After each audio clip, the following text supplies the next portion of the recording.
بسم اللہ الرحمن الرحیم الحمد للہ رب العالمین والصلاة والسلام علی سید الانبیاء والمرسلین وعلی آلہ واصحابہ اجمعین اما بعد۔ ناظرین و سامعین، اللہ کا شکر ہے کہ اللہ نے ہمیں جو دین دیا وہ ہر لحاظ سے کامل بھی ہے، مکمل بھی ہے۔ بڑے سے بڑا مسئلہ وہ بھی اس کے دامن کے اندر ہے، چھوٹے سے چھوٹا مسئلہ ہے وہ بھی دین کے اندر موجود ہے۔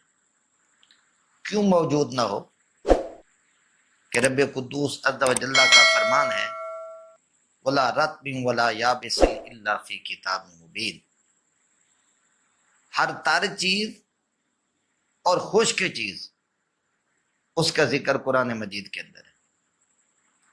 دنیا کے اندر جو چیز بھی موجود ہے یا وہ خشک ہے یا وہ تر ہے، اور اللہ تعالیٰ نے اس کا ذکر کتاب مبین قرآن کے اندر فرمایا۔ یہ ہمارے پاس محبت والوں کے کچھ سوالات آئے ہیں، ہم ان کا جواب دینا چاہتے ہیں۔ شوجہ آباد سے محمد اجمل صاحب، ان کا سوال یہ ہے کہ دوسرے جنازے کے بارے میں کیا حکم ہے، اور اگر ادا کر سکتے ہیں تو کن شرائط کے ذریعے ادا کیا جا سکتا ہے؟ مہربانی فرما کر جواب ارشاد فرمائیں۔ نماز جنازہ کی تکرار ہمارے ائمہ کرام کے نزدیک علیہم رضوان مطلقاً ناجائز اور منع۔ جس وقت ولی اقرب نے نماز جنازہ پڑھ لیا تو نماز جنازہ دوبارہ نہیں ہو سکتا۔ کیوں؟ اس لیے اللہ اور اللہ کے رسول کی طرف سے جو حکم ہے وہ ولی اقرب کے لیے۔ چنانچہ ہدایت شریف میں ہے ان صلی غیر الولی والسلطان اعاد الولی ان شاء لأن الحق للأولیاء وإن صلی الولی لم یجوز لأحد ان یصلی بعدہ، کہ ولی اقرب کی اجازت کے بغیر اگر کسی نے نماز جنازہ پڑھ لیا تو پھر ولی کے لیے جائز ہے کہ وہ دوبارہ نماز جنازہ پڑھے، اور اگر ولی اقرب کی اجازت کے بغیر کسی غیر ولی نے پڑھ لیا کہ ولی نے اجازت دے دی کہ تم پڑھ لو، ہماری طرف سے اجازت ہے، اس صورت میں ولی بھی دوبارہ پڑھ سکتا۔ ولی اقرب اگر رہ گیا ہے تو اس صورت کے اندر نماز جنازہ دوبارہ ہو سکتا ہے، لیکن پھر بھی جن لوگوں نے جنازہ پہلے پڑھ لیا ہے وہ اس جنازے کے اندر شریک نہیں ہوں گے۔ یہ جو عام طور پر لوگوں کے اندر رواج ہے کہ ایک جنازہ شہر کے اندر پڑھ لیا، ایک جنازہ دیہاتوں کے اندر پڑھ لیا، اگر میت کا بڑا بیٹا رہ گیا ہے اس کی اجازت کے بغیر پڑھا گیا ہے شہر کے اندر جنازہ تو وہ دیہات کے اندر جا کر دوبارہ جنازہ پڑھ سکتا ہے۔ لیکن شہر کے اندر بھی دو جنازے جان بوجھ کر دینا یہ منع، کہ ایک جنازہ پہلے پڑھ لیا، جی چھوٹے بھائی نے پہلے پڑھ لیا، بڑے بھائی بعد میں پڑھ لیں گے کیونکہ وہ جو ہمارے خاندان کے اتنے لوگ پیچھے رہ رہے ہیں، یہ منع۔ اصل میں میت جو ہے نا اس کو جلدی سے جلدی قبرستان تک پہنچانا چاہیے۔ یہ شریعت مطہرہ کے اندر حکم ہے کہ جنازے کے اندر تاخیر نہیں کرنی چاہیے۔ اب دوسرے جنازے کی وجہ سے انتظار بھی کرنا پڑے گا، تاخیر بھی ہوگی، جو کہ شریعتاً منع ہے۔ اور ویسے بھی علماء فرماتے ہیں کیونکہ فرض جو ہے وہ پہلے کے ساتھ ادا ہو گیا، وَالتَّنَفُّلُ بِهَا غَيْرُ مَشْرُوعٍ، کہ اگر دوسرا نماز جنازہ پڑھیں گے تو یہ گویا کہ نفل ہے، اور نفل جو ہے وہ جنازے کے اندر منع غیر مشروع ہے، اور ویسے بھی یہ فرض کفایہ ہے۔ حتیٰ کہ اگر فرض عین ادا کر لیا وہ بھی دوبارہ ادا نہیں ہو سکتا، یہ تو فرض کفایہ ہے۔ کہ اگر محلے کے چند لوگوں نے ادا کر دیا تو سب کی طرف سے ادا ہو گیا. اس لیے ہمارے نزدیک جو ہے وہ جنازہ کسی صورت کے اندر نہیں پڑھا جا سکتا. دیکھو نبی پاک صلی اللہ علیہ وسلم آپ کے تعلیمات کے مطابق اگر کسی بندے نے نماز جنازہ نہیں پڑھا، بغیر جنازے پڑھنے کے دفنا دیا گیا، تو اس کی قبر تک 3 دن کے اندر اجازت ہے کہ وہ قبر کے اوپر کھڑے ہو کر جنازہ پڑھے، کیونکہ 3 دن کے اندر وہ میت کے اکثر حالات جو ہوتے ہیں وہ ٹھیک رہتے ہیں. بھائی وہ جسم پھولتا بھی نہیں، پڑتا بھی نہیں کسی طریقے سے. انبیاء کرام علیہ السلام کے بارے میں تو ایسی بات متصور بھی نہیں، کیونکہ ان کی زندگی حصی حقیقی زندگی ہے، دنیا کی زندگی سے بھی اعلیٰ ہے.